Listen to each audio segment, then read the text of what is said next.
मैं करोड़ों की जायदाद की अकेली वारिस थी। पापा ने मेरे लिए एक मिडिल क्लास फैमिली का लड़का ढूंढा ताकि वो मेरी रिस्पेक्ट करेगा। फिर हमारी शादी हो गई। शादी के बाद सब बिजनेस मेरे पति ने संभाल लिया। एक दिन अचानक पति अपनी विधवा बहन को घर ले आया और रात को मैं उसके कमरे से अपने पति को निकलते देखती।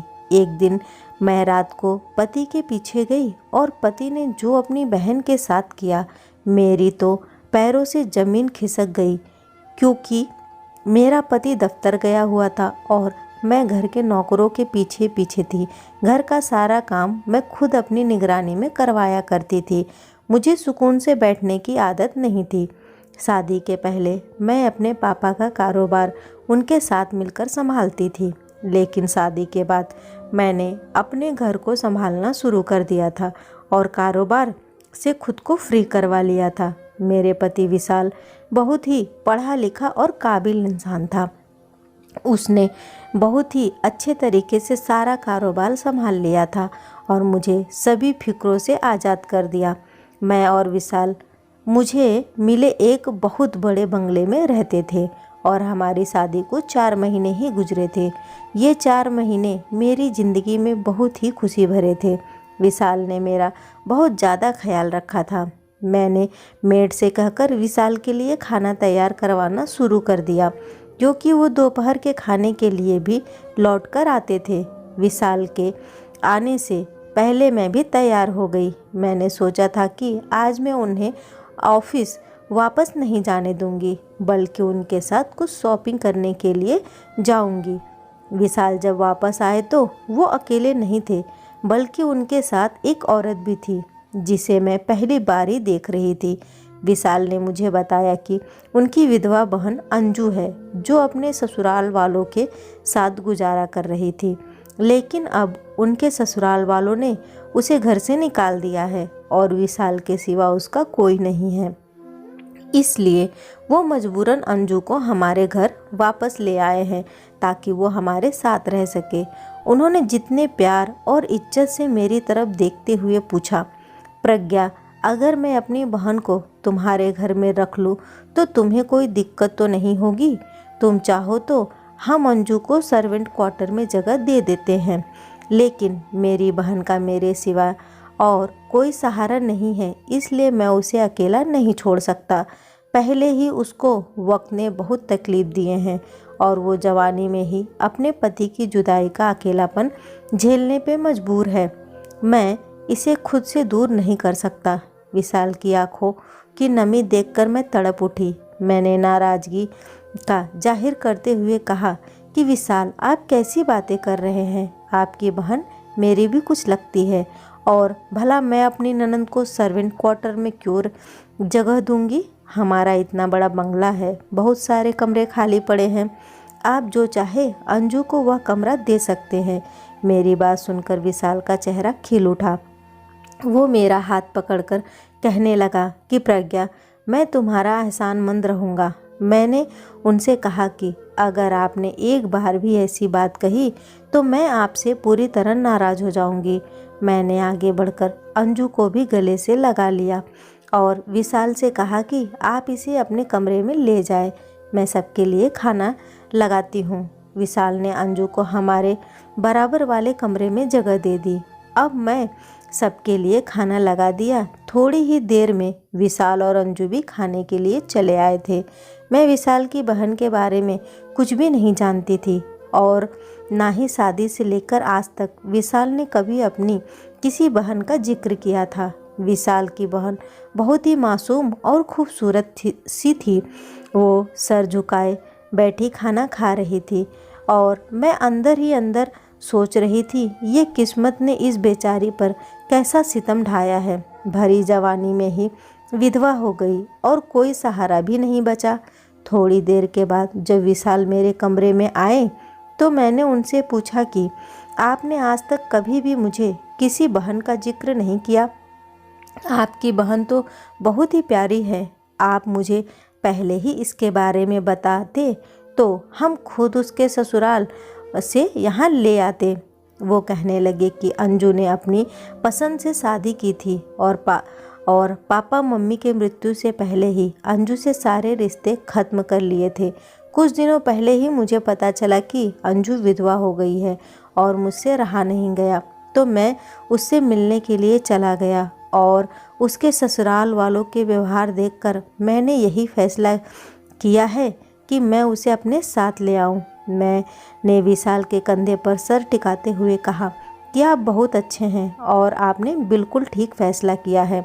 आपकी बहन को हमारे घर में कभी कोई परेशानी नहीं होगी। मैं उसका बहुत ज़्यादा ख्याल रखूंगी। विशाल मुस्कुराकर कहने लगे कि मुझे तुम पर पूरा भरोसा है। मेरी और विशाल की शादी मेरे पापा की पसंद से हुई थी। मेरे पापा के दफ्तर में विशाल एक इंजीनियर की नौकरी करते थे और पापा को उनकी ईमानदारी, मेहनत और लगन बहुत ज़्यादा अच्छी लग गई थी। मैं पापा की फैक्ट्री संभालती थी और पापा दफ्तर में बैठते थे। मेरी भी विशाल से कई बार मुलाकात हुई थी, लेकिन उस वक्त मुझे ये पता नहीं था कि विशाल मेरी ज़िंदगी के हमसफ़र बन जाएंगे। जब पापा की तबीयत कुछ ज़्यादा खराब हो गई और पापा को लगा कि अब उन्हें मेरी शादी कर देनी चाहिए ताकि वो मुझे अपने घर में खुश देखकर सुकून हासिल कर सके, तब पापा ने मेरे रिश्ते देखने शुरू कर दिए। अपनी ही बराबरी में रिश्ते देखते देखते कुछ वक्त गुजर गया, लेकिन पापा को कोई लड़का समझ ना आया क्योंकि हम बहुत ज़्यादा अमीर थे और हमारी जैसी फैमिलीज़ में ज़्यादातर लड़के अपनी पसंद की शादियाँ करते थे या फिर गलत हरकतों में हो जाते। फिर ना जाने क्यों एक दिन पापा ने अचानक ही विशाल को मेरे लिए चुन लिया। जब पापा ने मुझे विशाल के बारे में बताया तो मैं हैरान रह गई क्योंकि वो किसी भी तरह हमारी बराबरी का नहीं था। लेकिन पापा कहने लगे कि बेटा, वो एक मिडिल क्लास फैमिली से है और बहुत शरीफ लड़का है। मुझे यकीन है कि वो तुम्हारी कदर करेगा और कभी तुम्हारे साथ बुरा करने के बारे में नहीं सोचेगा। मैं चाहता हूँ कि तुम्हारी शादी किसी ऐसे ही इंसान से हो जो तुम्हारी कदर करे। विशाल से अच्छा मुझे और कोई नहीं लगा जिससे मैं तुम्हारा रिश्ता तय कर सकूं। तुम मेरे करोड़ों की जायदाद की मालकिन हो। विशाल एक समझदार और मेहनती इंसान है। वो तुम्हारे साथ मिलकर मेरे कारोबार को भी बहुत आगे ले जाएगा और तुम दोनों एक बहुत अच्छी ज़िंदगी गुजार सकोगे। पापा की इस बात को तो मैं पहले से ही मानती थी कि विशाल एक बहुत ही मेहनती इंसान है। मैंने उसे कंपनी में बहुत ही लगन के साथ काम करते हुए देखा है। पापा ने विशाल के बारे में जो कुछ पता किया था उसके मुताबिक विशाल के माँ बाप की मृत्यु हो गई थी और वह अकेला ही अपने घर में रहता था। ये जानकर तो पापा और भी बेफिक्र हो गए कि उसके साथ कोई रिश्ता नहीं है, इसलिए उसका सारा वक्त और प्यार मेरे लिए होगा।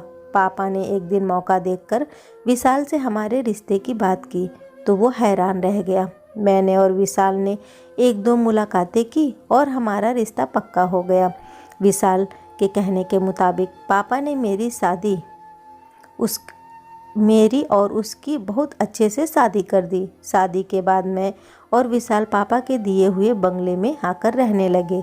विशाल मेरा साथ पाकर बहुत खुश था और पापा की बात बिल्कुल सच साबित हुई। विशाल ने पहले ही दिन से मेरा इस कदर ख्याल रखना शुरू कर दिया कि मैं हैरान रह जाती।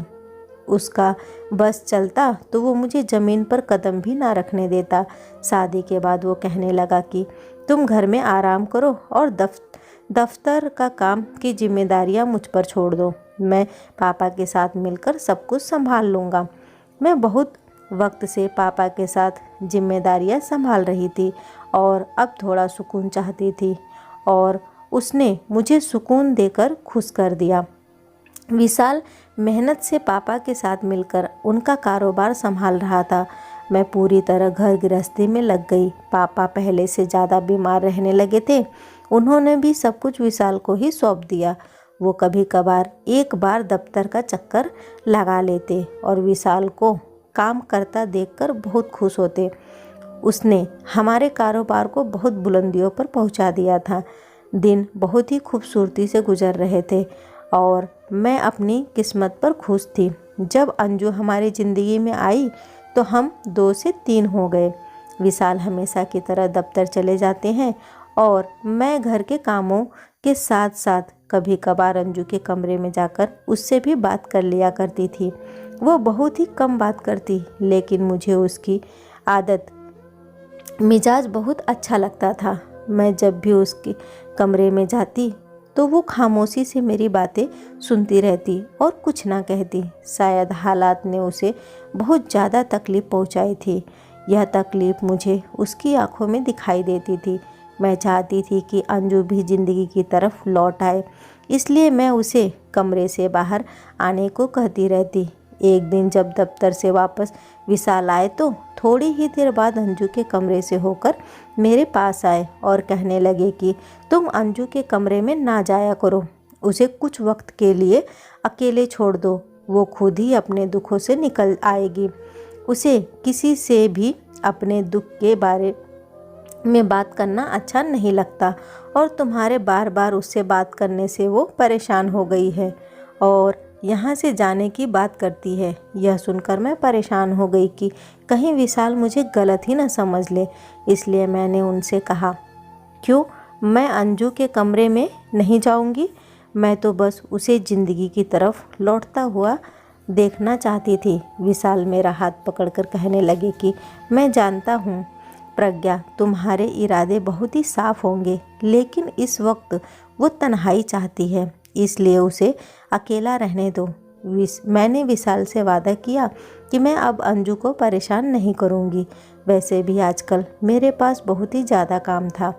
मैं रात को जल्दी सोने लगी थी और सुबह बहुत देर से मेरी आँख खुलती थी। विशाल मेरे उठने से पहले दफ्तर जा चुके होते हैं और बहुत कम वक्त में मुझे उनके लिए खाना तैयार करवाना होता और घर के काम काज भी देखने होते। हर वक्त मुझ पर थकान छाई रहने लगी। मुझसे घर के काम भी ठीक से नहीं होते थे, जबकि काम तो नौकरों को करने होते थे। मैं सिर्फ नज़र रखती थी। मैं ज़्यादातर वक्त अपने कमरे में गुजारने लगी थी, क्योंकि थोड़ी देर में ही मैं थक कर चूर हो जाती। शादी पर मैं अपनी पुरानी मेट को अपने साथ लाई थी और मुझे उस पर पूरा भरोसा था, इसलिए मैंने घर की जिम्मेदारी उसे सौंपी थी। अब खुद आराम करने लगी। मैं कहीं भी लेटती और सो जाती, जबकि पहले ऐसा नहीं था। मैं सारा दफ्तर संभालती, घर भी, लेकिन कभी थकान का एहसास नहीं होता था। तबीयत इतनी अजीब रहने लगी थी कि मैं रात में कॉफ़ी पीना भी बंद कर दी थी, जबकि कॉफ़ी के बगैर मैं कभी सोती नहीं थी। विशाल से मैंने यही बात कही तो वो कहने लगे कि मौसम बदल रहा है, शायद इसलिए तुम्हें ऐसा एहसास हो रहा है। अच्छा है, तुम ज़्यादा आराम किया करो। वो इतनी मोहब्बत से मुझसे बात करते हैं कि मैं सारा प्रॉब्लम भूल जाती और उनकी आंखों में देखने लगती। अब भी ऐसा ही हुआ था। मैंने अब अंजू के कमरे में जाना बिल्कुल छोड़ दिया था। वो खाना भी अकेले ही अपने कमरे में खाती थी, इसलिए मुझे उनकी शक्ल भी दिखाई नहीं देती थी। विशाल दफ्तर से घर आने के बाद ही उसके कमरे में चले जाते और कुछ वक्त उसके साथ गुजारकर वापस मेरे पास आ जाते। मुझे उनका अपनी बहन को वक्त देने पर बिल्कुल भी ऐतराज़ नहीं था, लेकिन एक रात नींद से मेरी आँख खुली तो मैंने विशाल को बिस्तर पर ना पाया। हैरान हुई कि आधी रात को वो कहाँ गए हैं। जैसे ही मैं उन्हें देखने के लिए कमरे से निकली तो मैंने विशाल को अंजू के कमरे से निकलते हुए देखा। मैं हैरान थी कि आधी रात को विशाल का अंजू के कमरे में क्या काम है, लेकिन फिर मुझे लगा कि शायद से देखने के लिए गए होंगे। मैंने विशाल को कुछ ना कहा और इससे पहले कि मेरी तरफ देखते मैं खुद ही कमरे में वापस आकर सोने के लिए लेट गई। ये सिलसिला चल निकला। अक्सर ही रात को मेरी आँख खुलती तो विशाल कमरे में मौजूद ना होते।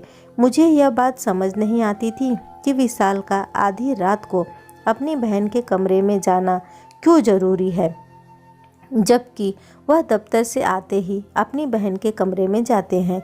विशाल के बगैर दोबारा नींद नहीं लगती थी और जितनी देर वह कमरे से बाहर रहते मैं अजीब करवटें बदल बदल सोती। एक रात ऐसा ही हुआ कि मेरी आँख खुली तो विशाल कमरे में मौजूद नहीं थे और मुझे दोबारा नींद नहीं लग रही थी। अंजू से मेरी मुलाकात हुए भी काफ़ी दिन हो गए थे। मैंने सोचा कि मैं अभी उन दोनों के साथ बैठ जाती हूँ और अपने कमरे से निकलकर अंजू के दरवाजे तक पहुँची तो दरवाज़ा पूरी तरह बंद नहीं था। अंदर का कुछ कुछ मुझे नज़र आ रहा था। इस मंजर ने मेरे होश उड़ाकर रख दिए। मैं सोच भी नहीं सकती थी कि अपनी बहन के साथ आधी रात को विशाल ये भी कर सकते हैं। मेरे लिए अपने कदमों पे खड़े रहना मुश्किल हो गया। अंदर से आती आवाज़ों ने तो मेरे बोलने की ताकत भी छीन ली थी। विशाल अंजू को सीने से लगाए बैठे थे और उसे प्यार कर रहे थे, पर ऐसी मोहब्बत एक बहन भाई के बीच किसी भी सूरत में नहीं हो सकती। मैंने उन्हें जिस हालत में देखा वो लफ्ज़ों में बयान करना बिल्कुल भी मुमकिन नहीं था, लेकिन विशाल और अंजू की बातों ने तो मेरे कदमों तले ज़मीन निकाल दी। उनके रिश्ते की हकीकत भी पूरी तरह खुलकर मेरे सामने आ गई थी। अंजू कह रही थी कि और कितने दिन हम ऐसे भाई बहन होने का ड्रामा करते रहेंगे। मैं अपनी ही सौतन को अपनी आंखों के सामने बर्दाश्त करती रहूंगी। मैं जब भी प्रज्ञा को देखती हूँ मेरा खून खौलने लगता है।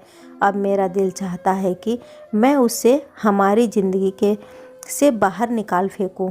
और विशाल अंजू से कह रहा था कि इसलिए मैंने प्रज्ञा का तुम्हारे कमरे में आना ख़त्म करवा दिया है। मुझे यही डर लगा रहता है कि कहीं तुम गुस्से में उसके सामने कोई सच्चाई बयान ना कर दो।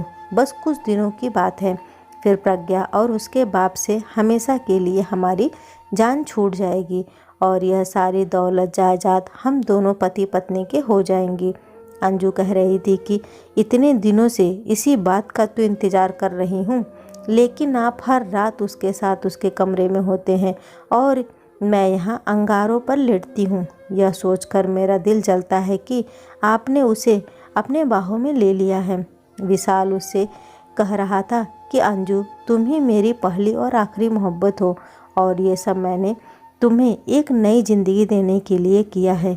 तुम कब तक एक छोटे से घर में अपनी ख्वाहिशों को मारकर जीती रहती, इसलिए मैंने हम दोनों के हक में यह फैसला मुश्किल से किया है। मेरे लिए भी किसी और औरत के साथ रहना आसान नहीं है। मैंने प्रज्ञा के बाप को हल्की में जहर देना शुरू कर दिया है और उसी की वजह से वह पहले से कहीं ज़्यादा बीमार रहने लगा है और प्रज्ञा के कॉफ़ी के जार में भी मैंने जहर मिला दिया है।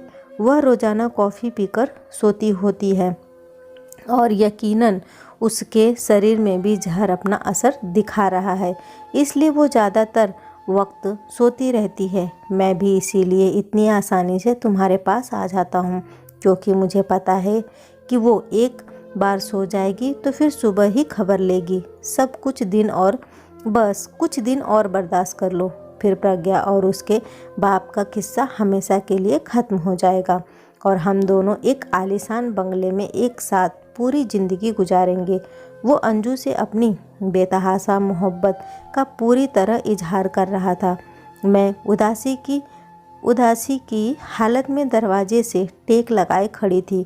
मैं कैसे यकीन कर लेती कि मेरे बाप ने जिसे सीधा साधा और शरीफ इंसान समझकर मेरे लिए पसंद किया था वह इस कदर धोखेबाज था।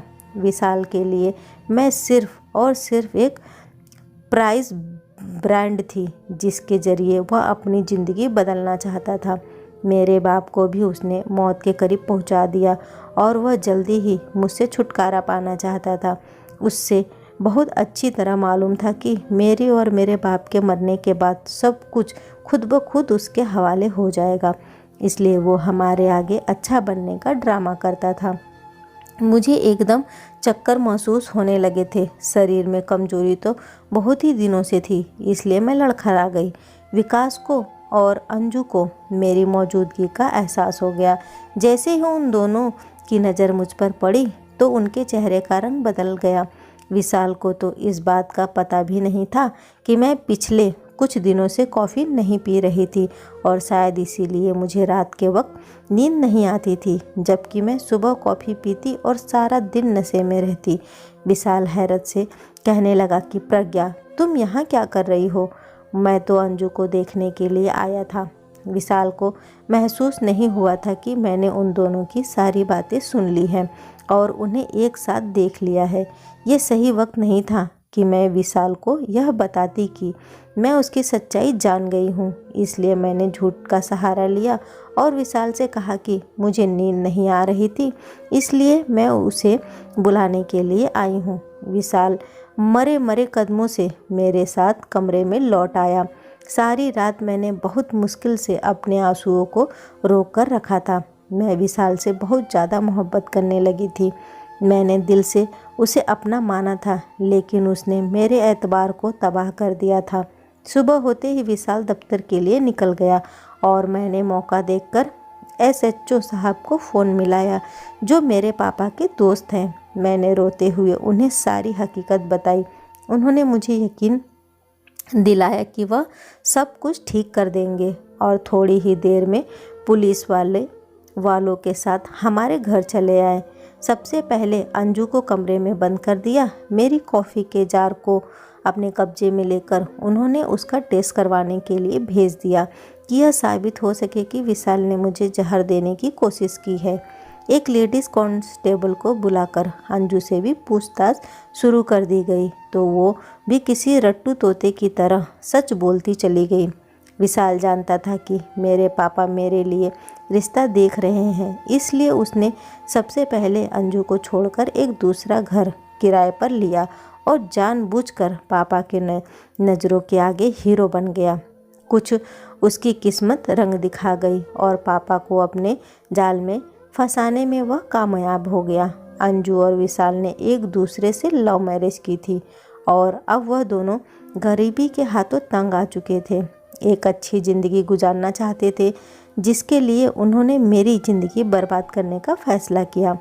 विशाल इस तरह आगे बढ़ गया कि उसने मेरी और मेरे बाप की जान लेने को भी मुश्किल न समझा।